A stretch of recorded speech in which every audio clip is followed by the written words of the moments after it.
तो ये है मोस्ट इम्पॉर्टेंट टॉपिक जो 4 to 6 मार्कर में आता है, derivation of saving function from consumption function. पिछली क्लास में हमने सेविंग फंक्शन और कंजम्पशन फंक्शन के बारे में पढ़ा था, उनके ग्राफ्स पढ़े थे, उनके ग्राफ्स के नेचर पढ़े थे, एक्सप्लेनेशन के बारे में भी डिस्कस कर लिया था। अब हम ये देखेंगे कि हम सेविंग फंक्शन को कैसे डिराइव कर सकते हैं कंजम्पशन फंक्शन से ग्राफिकली। तो उसके ज़रिए हमें पहले स्केड्यूल वही बनाना होगा जो मैंने पहले बनवाया है, बिल्कुल इनकम लिए नहीं है, कंजम्पशन में 80-80 का गैप, जिससे हमारी सेविंग भी निकल जाएगी। ठीक है, एंड अब हमें ग्राफ प्लॉट कर लेना है इसी का ही। ठीक है, जहाँ पर हमारा ये हम इसको डिराइव कर सकते हैं। सबसे पहले वही सेविंग कंजम्पशन फंक्शन मैंने ड्रॉ करा। ठीक है, जैसे मैंने पिछली वीडियो में बताया था, ये कंजम्पशन कर्व होगा जो कुछ इंटरसेप्ट पे स्टार्ट होगा वाई एक्सिस पे।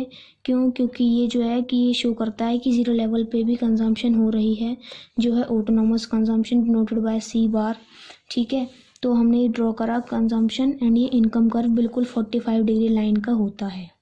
ठीक है, अब ये जो पॉइंट जहाँ पर ये कट कर रहे हैं वहाँ पे c is equal to y होता है एट 200 लेवल ऑफ इनकम मेरा है ये वाला। ठीक है, ये मैंने यहाँ पे शो कर दिया। अब क्या करा कि ये वाला जो पोर्शन है आप इसमें बता सकते हो c ग्रेटर देन है y, यानी डिस सेविंग हो रहा है, एंड यहाँ y बड़ा है c से, यानी सेविंग्स हो रही हैं। ऐसे भी आप यहाँ पे ऐसे करके बता सकते हो कि ये डिस सेविंग का पोर्शन है because savings are negative, and यहाँ पर सेविंग का पोर्शन है because savings are positive, and यहाँ पर जो है वो मेरा ब्रेक इवन लेवल है, जो मेरा क्या है, सेविंग्स हमारी जीरो है। तो यही हमें बस इसमें बताना है कि ये वाला जो है ग्राफ के ज़रिए हमें सारा जो हमने ग्राफ में बनाया है वो हमें एक्सप्लेन करना है अपनी एक्सप्लेनेशन में। हमने इनकम ली एक्स एक्सिस पे, कंजम्पशन एंड सेविंग्स ली वाई एक्सिस पे, कंजम्पशन कर्व ड्रॉ करा, इनकम कर्व ड्रॉ करा जो कि 45 डिग्री का एंगल बना रहा है एक्स एक्सिस के साथ। ठीक है, एंड ये जो पोर्शन है वो हमारा सी बार है, जो ये बताता है there is also consumption at zero level of income. ठीक है, एंड ये हमारा माइनस सी बार है क्योंकि नेगेटिव में जा रहा है। ठीक है, सेविंग फंक्शन को ऐसे ही हम करते हैं क्योंकि कंजम्पशन फंक्शन क्या होता था, सी बार प्लस बी वाई, लेकिन सेविंग फंक्शन होता था माइनस सी बार प्लस 1 माइनस का बी वाई, है ना। तो यहाँ पे माइनस सी बार, यहाँ पे सी बार। ठीक है, एंड यहाँ पर हम जहाँ पर सी इज इक्वल टू वाई होता है वहीं पर ही हमारी सेविंग्स जीरो होती हैं। तो हम इन दोनों को बीच में कनेक्ट कर पा रहे हैं कि जब भी यहाँ पर ऐसे होता है, यहाँ पे ऐसे होता है, यहाँ पे सी बार होता है तो यहाँ माइनस सी बार होता है, यहाँ पे भी डिस सेविंग होती है तो यहाँ पे ऐसे डिस सेविंग होती हैं, यहाँ पे सेविंग्स हो रही हैं तो यहाँ पे भी सेविंग्स हो पा रही हैं। तो हम ऐसे इनको कनेक्ट कर पाते हैं, देन हम इसकी एक्सप्लेनेशन लिख सकते हैं। ठीक है, कि एक जहाँ पर भी consumption and income curve intersect कर रहा है वहाँ पर c is equal to Y है, that is called break even level where savings is equal to zero. Okay, तो हम इसको ऐसे लिख सकते हैं। एक्सप्लेनेशन का फर्स्ट पॉइंट जो आप बनाओगे वो ये बनाओगे कि हमने एक्स एक्सिस पे और वाई एक्सिस पे क्या क्या लिया। एक्स एक्सिस पे इनकम, वाई एक्सिस पे कंजम्पशन एंड सेविंग ली। फिर आप बताओगे कि हमने कंजम्पशन कर्व ड्रॉ करा which is known as c c in the diagram, and we have drawn income curve which is making 45 degree angle with the x axis. ठीक है, and we also draw saving curve, ठीक है, which starts from the negative y axis. ठीक है, and हम ये दिखा देंगे कि ये इतना जो पोर्शन है वो सी बार को डिनोट कर रहा है, इतना माइनस सी बार को डिनोट करता है, which shows there is also consumption at zero level of income. ठीक है, एंड फिर हम बता सकते हैं कि जहाँ पर हमारा consumption and income curve intersect कर रहा है वो हमारा ब्रेक इवन लेवल है, एंड जहाँ पर हमारा ये सेविंग कर्व और ये हमारा ये वाई लाइन जो हम कर रही है हमारा ये s is equal to zero है। ठीक है, जहाँ पर हमारा c is equal to Y है। तो इस तरीके से हम कंजम्पशन फंक्शन से सेविंग फंक्शन डिराइव कर सकते हैं, एंड हम उल्टा भी कर सकते हैं, हम सेविंग कंजम्पशन से कंजम्पशन फंक्शन भी कर सकते हैं, बस थोड़ी लैंग्वेज अलग हो जाएगी। तो ये हमारा मोस्ट इम्पॉर्टेंट क्वेश्चन है 4 to 6 मार्कर के लिए। ठीक है, आज का टॉपिक है वो छोटे छोटे डिफाइनों पे बेस्ड है जो हमारे इम्पोर्टेंट हैं काफ़ी। जैसे हम पहला है इन्वेस्टमेंट। इंड्यूस्ड इन्वेस्टमेंट, दो तरीके की इन्वेस्टमेंट हो सकती हैं, इंड्यूस्ड और ऑटोनोमस। ऑटोनोमस हम पहले ही पढ़ चुके हैं, जिस इन्वेस्टमेंट से मतलब उसको कोई भी फ़र्क नहीं पड़ता चाहे कितनी भी इनकम हो, यानी कि the investment which can not be influenced by the income level is known as investment. ठीक है, एंड इसका जो ग्राफ बनता है वो हमारा एक्स एक्सिस के पैरेलल बनता है। यहाँ पे इनकम ली, यहाँ इन्वेस्टमेंट ली, एक्स एक्सिस के पैरेलल हमारा ग्राफ बना।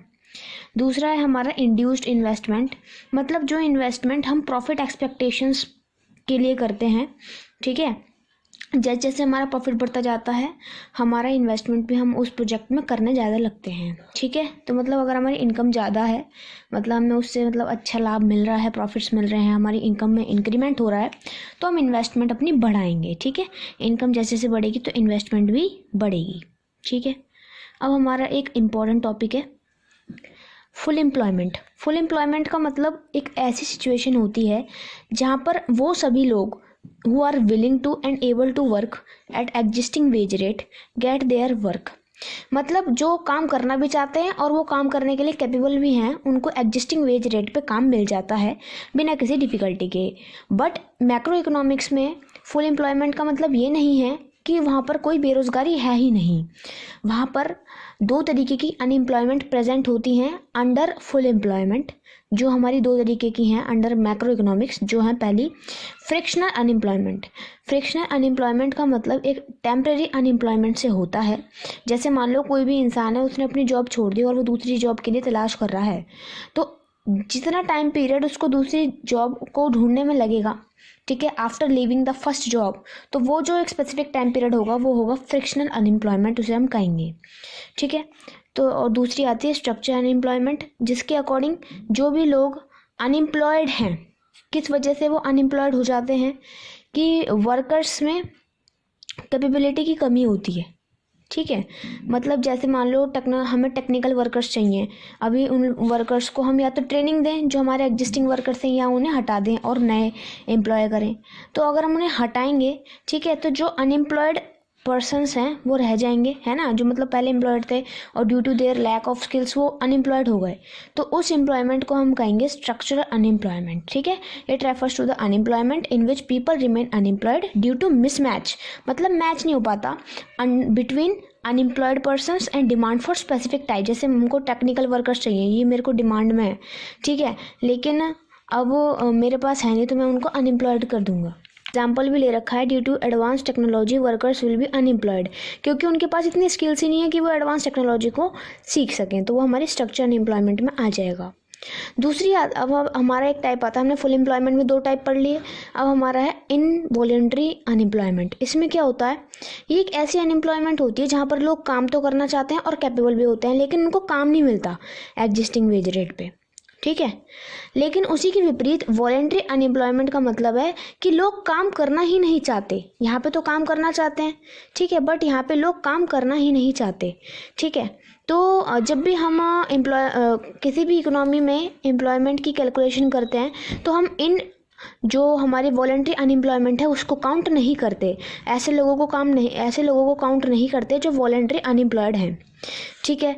एक नोट और है कि फुल एम्प्लॉयमेंट जो है वो हमारा एब्सेंस ऑफ इनवॉलंटरी अनएम्प्लॉयमेंट के इक्वल है, यानी फुल एम्प्लॉयमेंट को हम कह सकते हैं कि इनवॉलंटरी अनएम्प्लॉयमेंट की एब्सेंस इसमें होती है, क्योंकि इसका बिल्कुल अपोजिट है, ठीक है। वहाँ पे लोग काम करना चाहते हैं, उनको काम मिल भी जाता है, लेकिन यहाँ पे लोग काम करना चाहते हैं, यहाँ पे उनको काम नहीं मिलता, इसलिए फुल एम्प्लॉयमेंट इनवॉलंटरी अनएम्प्लॉयमेंट का अपोजिट है, ठीक है। हमारी एक इम्पॉर्टेंट डिफाइन है जो कभी कभार पूछ ली जाती है 2 नंबर में, ठीक है, वो है हमारा साइकोलॉजिकल लॉ ऑफ कंजम्पशन, जो हमारे कीन्स थ्योरिस्ट थे उन्होंने दिया था हमारा, जो ये कहता है कि there is also a consumption at zero level of income. हमने पढ़ा है जिसको हम ऑटोनॉमस कंजम्पशन कहते हैं, कि हमारा जीरो लेवल ऑफ इनकम पे भी कंजम्पशन होता है, जिसको हम ऑटोनॉमस कंजम्पशन कहते हैं। दूसरा इन्होंने ये बताया कि rate of change in consumption जो है वो हमेशा कम होगा rate of change in income से। जैसे मान लो हमने स्केड्यूल में पढ़ा था ना कि जो 100 यूनिट से हमारी इनकम बढ़ रही थी, लेकिन जो कंजम्पशन थी वो 80 यूनिट से बढ़ रही थी, यानी कि जितने रेट से कंजम्पशन बढ़ रही है उससे ज़्यादा रेट पे इनकम बढ़ रही है, ठीक है। तो according to psychological law of consumption हमेशा rate of change in consumption छोटा होगा rate of change in income से, and consumption zero level of income पे भी एग्जिस्ट करता है, because everyone needs to live, उनको जीने के लिए कंजम्पशन करना ही पड़ेगा। तो इसलिए ये कीन्स के अकॉर्डिंग इम्पॉर्टेंट क्वेश्चन बनता है साइकोलॉजिकल लॉ ऑफ कंजम्पशन की डिफाइन।